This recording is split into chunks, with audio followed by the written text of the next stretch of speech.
back and visiting again and watching the evolution of all the things that you're doing, technologically, as well as your pursuits in this. Do you want to tell me stuff, or you want me to ask stuff? Because if once I start asking, I'll just be on a run. I don't have much necessarily. It's more about seeing what happened in the last 6 months. That's what I'm. And how, because I jumped into this from art world, architecture, poetry. Yeah. It was like zip files of some knowledge, but then you hit the wall of science. Yeah. And that's fascinating. So you mean when you jumped into the exploration of water through art and poetry and architecture, but then as you became more interested in, I guess we would say, foundation or fundamentals of this kind of almost ideology or something, then you came up against science. How did that happen? Well, I mean, suddenly you see that the issues you talk about are issues that people are asking questions about right now. But to give those answers, they have to have enough credentials to stand in that language. Yeah. So it's translation. Yeah. So it's translating a poem into an experiment, basically. That's pretty fascinating, because that's art and science. Right. In a very kind of, for me, very profound way, very interesting way, because I am a believer in the bringing together of art and science and how they do really embrace on so many different levels. So that's really just there's a whole book right there, Fascinating. Now, in the science challenges, because I know that you were using a lot of social media to find challenge almost to your notions of water and that stuff. Like, what did you find as far as that? Well, that has been the best part, because the channel was set up to start a community, to start a conversation. I wanted to have this conversation. I had no one to have it with, right? So suddenly you find a lot of people online that are very excited and passionate to have the conversation from both sides, the one that support you and oppose you. Yeah. So I like the ones that oppose me, because I learned the most from them. Yeah. And they tell me how to change my language to a way that is acceptable by different disciplines. That's really interesting. So then what did you find? So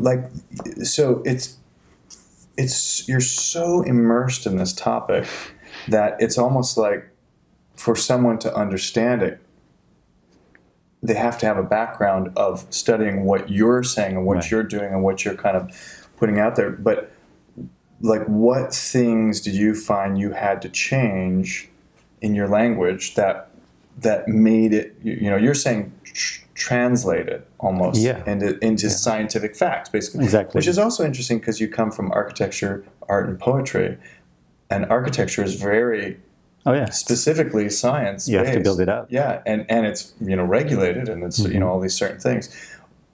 Art, and poetry have certain things that can contain it, but it's not really as easily seen. So like, what did you find as far as science, where people were pushing back on you and saying, hey, what's this, what's that? Yeah, it's specifically, there's people forget that even a scientist, when they go to the lab, they have a concept first. Yeah. They have an idea. Yeah. That they think, well, maybe this is possible. Yeah. It's a belief. Yeah. It's an actual, so for, like in art, it's a sketch. Right. So they have a sketch, they have an idea. So I came out to the world with a sketch. Yeah. And would you call it an instinct? Like, how did you even come with the sketch? Was it No, to me, it's totally logic. To me, Always? It's the most Your whole logical life? thing in the world. Was that your whole life? Yes. To me, that's what, a lot of times we talk about the frustration in the work and why there's even one. Yeah. So again, here, if a scientist come up with an idea, a concept, a sketch, and specifically for a world that is right now unknown, water is unknown scientifically. Yeah, That is a fact. Well, but same And- with electricity. There's a lot of things that Sure. are very Sure. But life confusing. didn't start in electricity. That's what I'm, again, there's always an answer to those claims of there's other things Yeah. but life did not start in electricity.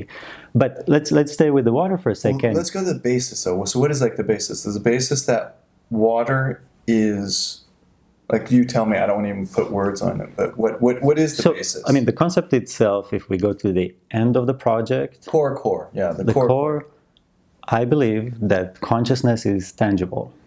Tangible. Okay. Yeah. So, to say that it's not is not scientific. okay, consciousness is tangible, and why would that be specifically important to you? Because why is that important to you? The two unknowns that I was faced with in life were consciousness and water. That's the biggest two unknowns that I had to deal with in my personal life. And the two have found the space is the same space. So then when you talk about consciousness, it's the world of art and psychology and philosophy. And then when you want to talk about, evolution, life, you want to talk about water, then you find scientists. So then you start the conversation between those two. And they don't always mix. Yeah. And they don't always want to mix. Yeah. So, for example, a lot of times I'll get criticism for putting out misinformation. Right. But there is no information about water. Yeah. What I'm talking about is mainly there is a political landscape Yeah. that creates knee-jerk reactions to certain things we hear. Well, it would be ultimately in science, you say it is possible as opposed to it is. That's the difference. Or especially now in these days where we're so That's what I'm saying. inundated with fake news From and both blah, blah, blah, sides, blah, yeah. exactly. So the curious thing is, like, what is your Einstein had E equals mc squared. He boiled it all down. Relativity came to this thing. What do you think? I mean, have you gotten to what your course? Because when you speak of consciousness and water, it's still they're hard to grapple with. Sure. Like, what does that mean? What does it mean to you that it is so significant and your whole life? Your whole life, like There's nothing else left. Yeah. I mean, but even when you were young, like, when did this start? Where you were like, wow, consciousness and Yeah, water? I mean, before I knew that consciousness is water, I was just in consciousness, the soul, the essence of a human being. Yeah. And that goes back to my drawings, the drawings that I used to make of like these creatures that are the essence of man. And I'll probably make a video about that so people can see what that is. Yeah. But those creatures are kind of like an octopus with no mouth. They float in space and they communicate in telepathy, and they're all equal. So as a kid, I created that character to solve the issues that I saw problematic in life. And, it's always your personal life that you're dealing with. So Sure. I'm not taking that away. It's subjective. Sure. But as you fight for justice, you create certain things that will help get there. Yeah. So for me, when I understood that my identity as water is the most beneficial thing that can happen to my identity, as far as equality, as far as everything that we try to achieve. And then I realized, wait, there's more than that. This is not about human rights, animal rights, plant rights, water rights. So if you fight for rights for anyone, Yeah. if you're not going for the core, for the thing, for the water, you're wasting your time because you're just going to fragment us more and more and more. So that's what's happening now with our identity. We're being fragmented to so many endless amounts of pieces. And each one fights on their independence and their, whatever, rights and victimhood and all that. I'm like, didn't that all go to one place of equality among all? So your common denominator is water, in general. Is what you're saying, yeah. That all discussions, once that's sort of almost, would you say? I mean, your pursuit is scientifically settling it, or at least attracting it. Because I was the reason why I brought up Tesla is because I sort of associate, like, your drive, and some would even see like mania, For sure. to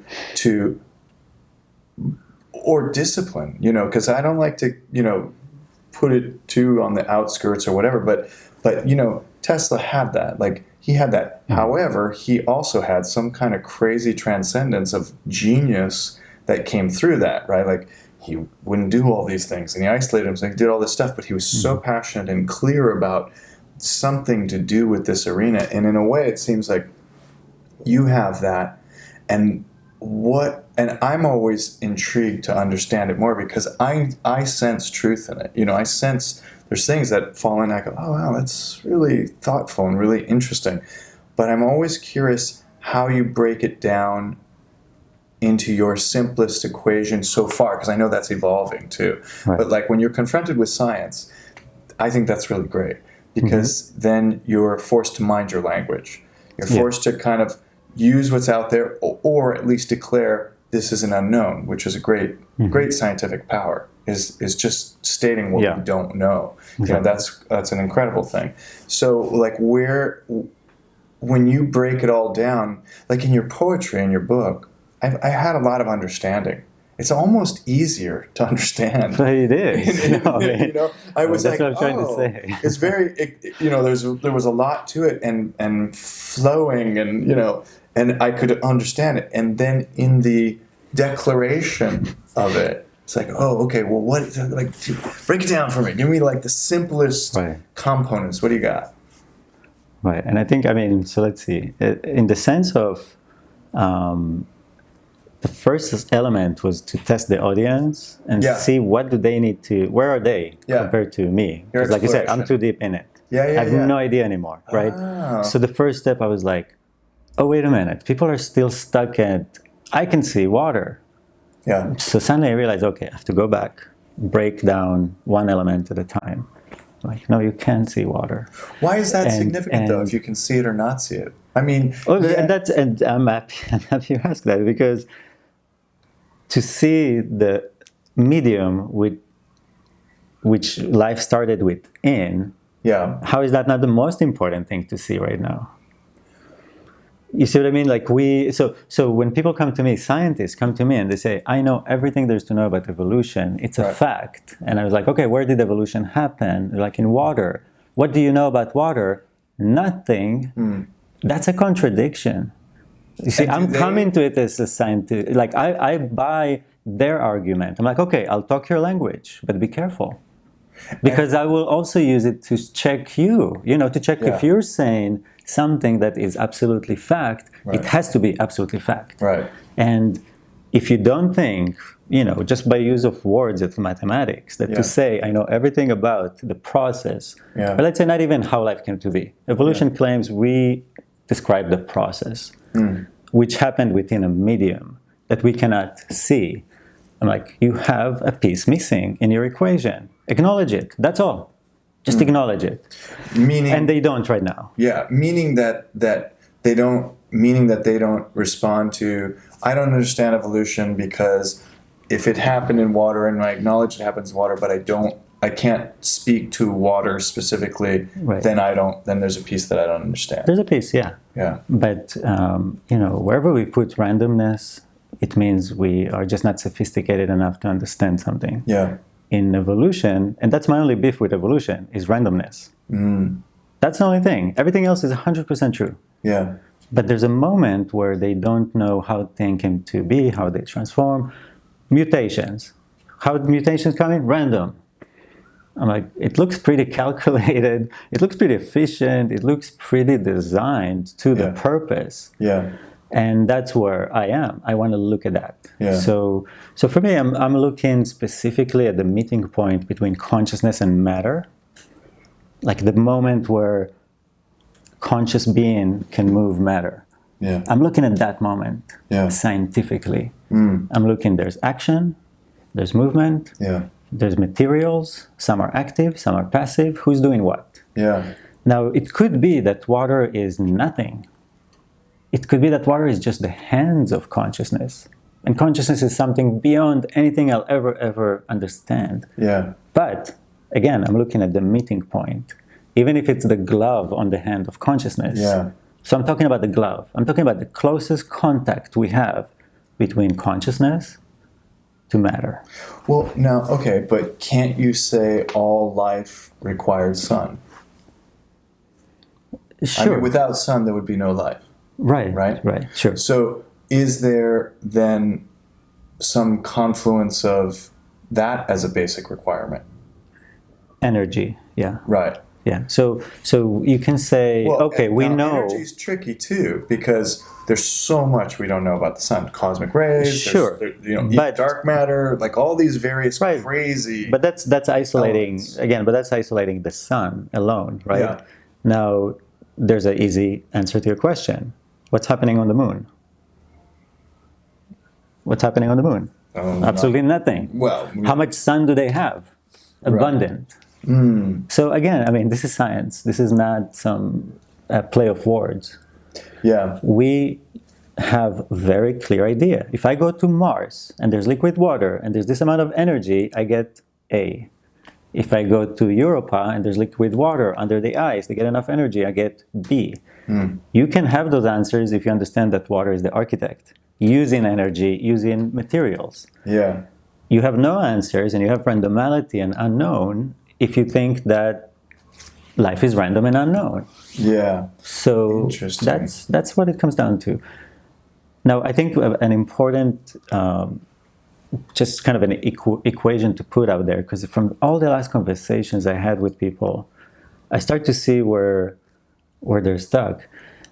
We think consciousness comes as it rises out of complexity of matter, meaning this house that I live in now, one day will be a smart home, and one day will be so smart that it will be conscious. So the equation of evolution today is a house gains consciousness. A structure of matter gains consciousness. The equation that I talk about is there's consciousness, and it's building itself a house. That's the only difference. So that's Yeah. the core, that's the essence. When somebody sits down to talk about the issue, so for them, when I say that, it's like, what are you talking about? There is no consciousness without the brain. And then, show them a plant, show them a dolphin, Right. show them amoebas. There's plenty of consciousness going around with no brain whatsoever. Or there's only brain, which is an octopus. Yeah. And what's your answer to that? So again, once you really start diving into those things, you start to see from architecture, Yeah, what came first, the building or the architect? right. That's it. Yeah. That's interesting. Where do you derive your questions that you want to answer, and how are you going to answer them? Because I think answering them, I mean, it seems like the level that you need to take it to is becoming your own scientist. It seems like you have to devise, you have to devise something that's a measurement, let's say, because there's the notions, ideas that we have, and then there's creating the question in an experiment and demonstrating that that answer. And I'm curious about like how you pursue that, because I know you're thinking about it, but I wonder like where's that going for you? So now basically I'm taking the most relevant pieces of criticism and trying to answer them through an experiment, because that's what people want to see. Yeah. So for example, with water being invisible, we just did a video about that, beginning to end, just that. And again, in the process of making these videos and learning about water, you end up more confused, because science is a mess when it comes to water. Well, it's a mess, and not to blame science. I blame water, by the way. I mean, we're not in this mess and in this whole kind of controversial space in talking about this if it wasn't for water being so complex. You know what I mean? It's water that keeps throwing a wrench in our science. Yeah. So I mean, to me, I think there's one solution actually that I see is if we take water out of the equation of matter, And I think that's my goal right now, Yeah. is to basically categorize water independently in its own category of one. Interesting. And that's, which also, if you read about it in philosophy, water is the number one candidate to be a continuum, meaning to be the only thing in nature that we can point and say, this is the thing itself in its raw, original form. Right. Unlike, if you take a person or a squirrel, you can break them down to a million pieces. So you try to identify what is the essence. So the idea is that once you take water out of the equation of matter, Yeah. all of our science is 100% true and complete. You took out all those places where in science things do not fit the Newtonian model. So it's actually solving an issue. It's actually putting science in a more credible place. Well, so like science is interesting in general because I think people view it inaccurately, which is science isn't the truth. Right. Science is a series of steps on a staircase, and each step allows you to see a little bit more and a little bit more. It evolves, and things fall out of, things become obsolete. Like the flat planet became obsolete. The round planet became more, and not to be arrogant, because the round planet will become obsolete as death will become obsolete when we realize the multiverse. But water is an interesting notion as far as consciousness, because it does seem slightly Earth-centric, which I'm really curious about. And I'm very curious, like as far as, quantum, unified theories. Where will water potentially fall? And it's intriguing to have a notion. And this is, I guess, like for me, what I suggest to you, which I think is really interesting, is really pursuing the idea of declassifying water as H2O, because that is water is not H2O. Well, that's fascinating. Like how many people know that? I watch science videos that are accepted by the scientific community that have zero resistance, including Neil deGrasse saying water is H2O. Right. If you drink H2O, you'll die. So water is not H2O. Now let's again, this is issue of categories. Right. We made those categories. So let's walk back and fix something. There's water on planet Earth as found. Yes. That's one matter, okay? Right. There's water in the lab that we make. Right. O and two H's, that's H2O. Right. All right, so we know those two things exist.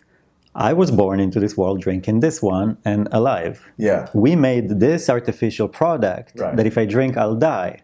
Yeah. They're not the same. Well, most people don't even know what you're talking about. Sure. Because you're talking about pure H2O, which is a But that's what is presented to us as water. Well, you're right. It is confusing. That is confusing, and that's an interesting aspect. But I guess the part that will But to answer your question, because you touched on quantum mechanics and different types of sciences. Right, relativity. Yeah. So like I said, if we start breaking, okay, I can't see water. Water is not H2O. And then you start looking at Newtonian physics, and you see that water does not obey any Newtonian law. So water is a non-Newtonian fluid in that sense. That's another category we have to put water in. Then you look at science, and you find a bunch of scientists that are not happy with the Newtonian laws. Right. And they started quantum mechanics. Right. That's mechanics of water. Quantum mechanics is science itself, the world of science, trying to keep moving forward with the resistance and the baggage of the people that's still fighting the church, that's trying to pull backwards, right? So that's where we are now. So now you have two worlds of science, right? These are super advanced, like most people have to study this topic, and that conversation of classifying as water as non-Newtonian, clarifying water is and H2O are separate things. Clarifying what water is then by your definition, by what you're seeking to do, because what you drink to stay alive is really diverse, because there's different, properties all over the planet. I mean, what you're talking about from a mountain stream, of all the various mountain streams that are not toxified by anything else, we gain life from. So there's lots of biology in that, which is really fascinating. But these lists, like, what is your list? Because that's great. Like, these should be on the list, and then declassifying water as water Is not as matter. H2O and is not, well, that's fascinating. Okay, because to say that water is not matter Yeah. is really tricky, right? It's And actually fascinating. it's actually not tricky at all, because one of the issues is not the fact that we say water is matter. I'll be okay with that. Mm-hmm. It's the next sentence. All matter has same properties. All matter obey Newtonian laws. All Yeah. matter. It's what comes after that. Yeah, So again, I'm okay if we say, hey, all of you are people. yeah, You're a girl now because all of you are people. Yeah. I was like, wait a minute. Right. No, you took it a step too far. Yeah. We're didn't talking about individualize. actual physical Yeah. properties of something that doesn't sit with any of the other materials, but there is no way for science. So who's your dream person to talk to? And it can't be Neil deGrasse because No, it has to be that'd somebody be- who's specifically on point of this topic. Because now you're like at another level of science, and I have just a smidge hint of that. But there's about 2 or 3 you need to research in Scientific American and everywhere in the world to find your top 3 people that you want to sit down and grill yourself and them to grow the discussion and the clarity of what it is. Because if you're going to change the hearts and minds of scientists, right? Like, there's a way. You just got to begin your putting your puzzle And together. again, I think, the important part to always remember, we're not political. What do you mean we're not political? We're not part of the political fight, because there is a political fight. So if you're a scientist in a university, Yeah. you obey what the university believes in. So if it believes in evolution, you as an individual do not have the freedom. You will, to me, confess what you believe. But when I take you to work on a book, on a video, you, the scientist that worked for that university, they'll run away. You think?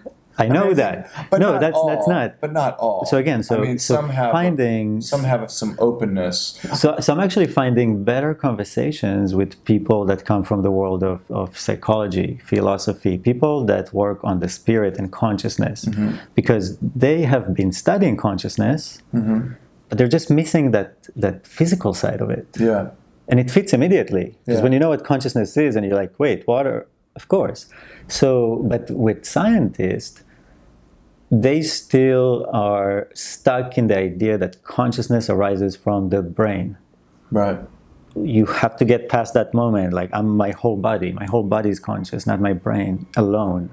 So that's a point that's really important for me to clarify before. I'm intrigued with because you were talking about academic bias, and that in science and science bias that often whoever employs them they're Right. they're held to a bias.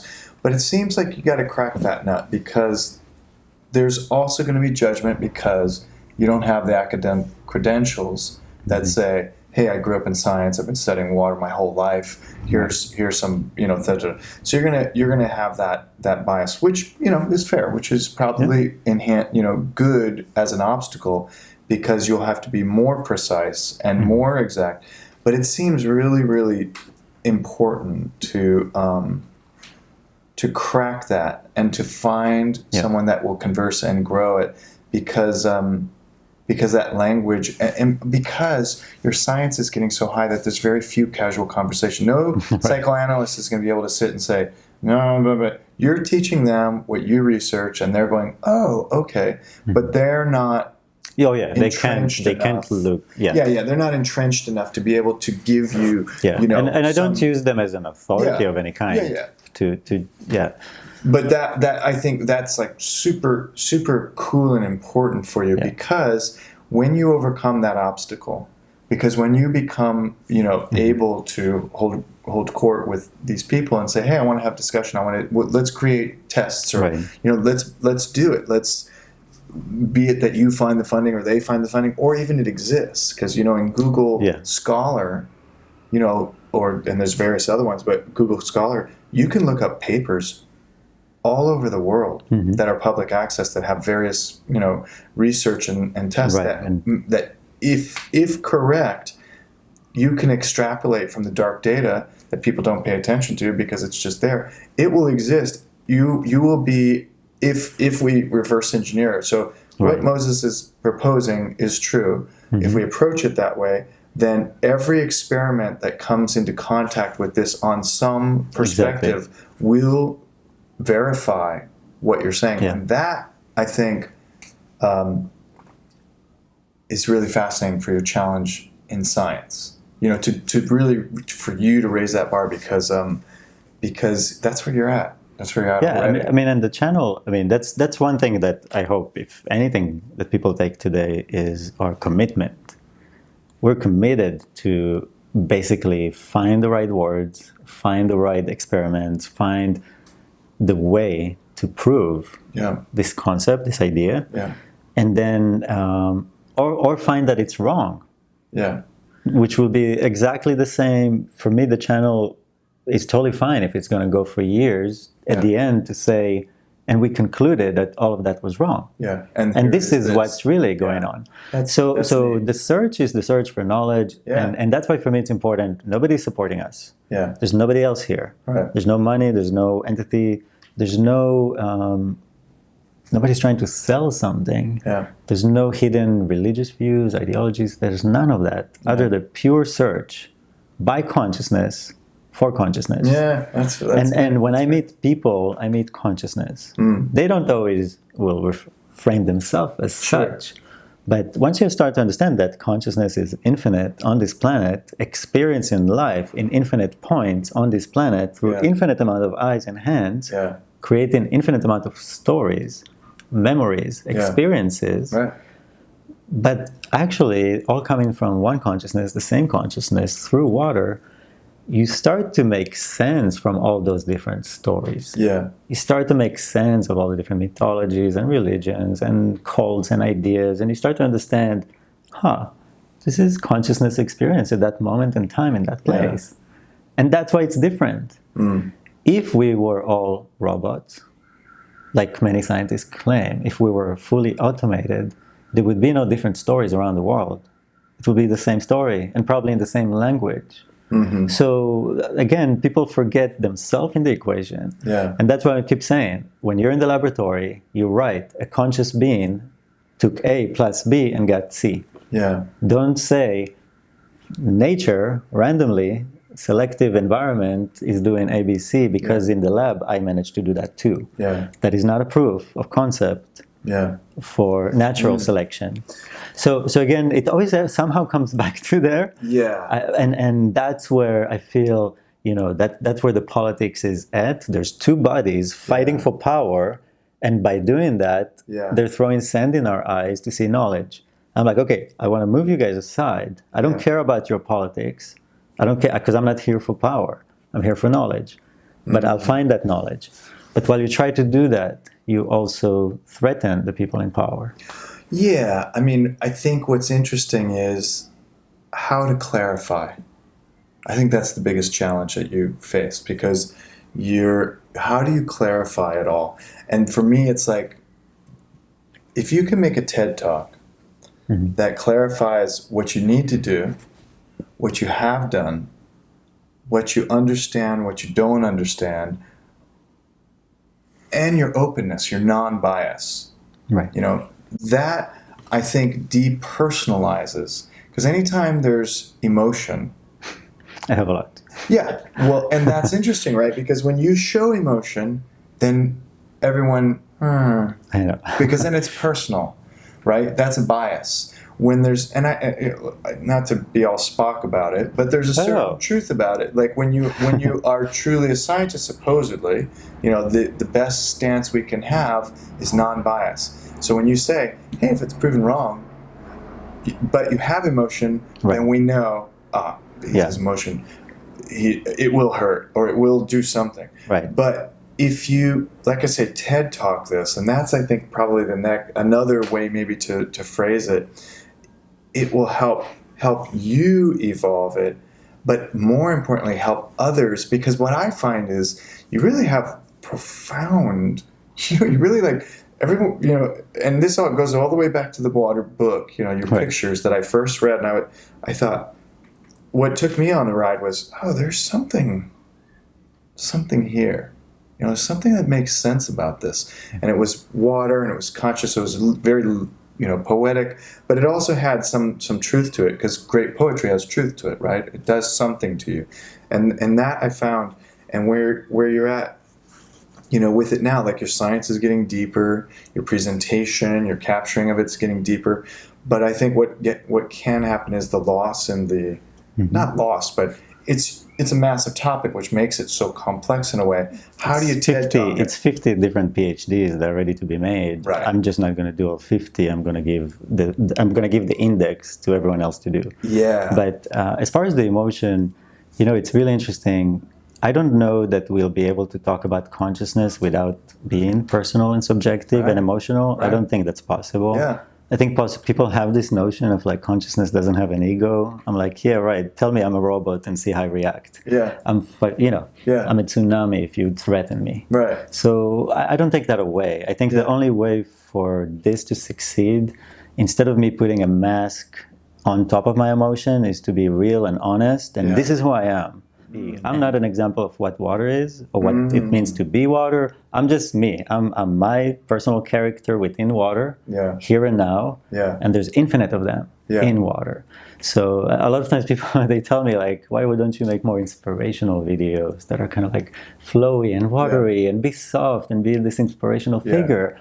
I'm like, because I'm not that water. There is that water out there. Sure. I'm the architect. I'm the scientist. Yeah. I'm the functional, efficient side of water. Right. I'm the side that wants to move forward. Once you get out of this planet, I don't care about the stories, about the, that's actually what it is. And for me, to be water is the most tangible, efficient planning, designing. Right. It's the least of what people think the spirituality is. And that's the part that I'm still trying to get people on board and to understand. We're committed to science. Yeah. We're committed to prove everything in that language. Whatever it is you need to hear, in the way that you need to hear it, we'll bring it to you. That, I think that's really interesting too. And that goes to, you do get on Google Scholar, you do find 100 different articles that have 20 years of research and make sense. Not because you connect the dots, but because it connects, to every person that reads. Relevancy, as because that also helps me question and wonder, because it's different to speak to people that, I think you're right. There's different archetypes. There's an archetype of rational. There's an archetype of emotional. We know these things. We know they exist. We found them, and what you're seeking to embrace, I like. Because for me, tangible's really great. I love science. I love when people get down it. But I also want that one that can get through the gauntlet of the academic, bias, but also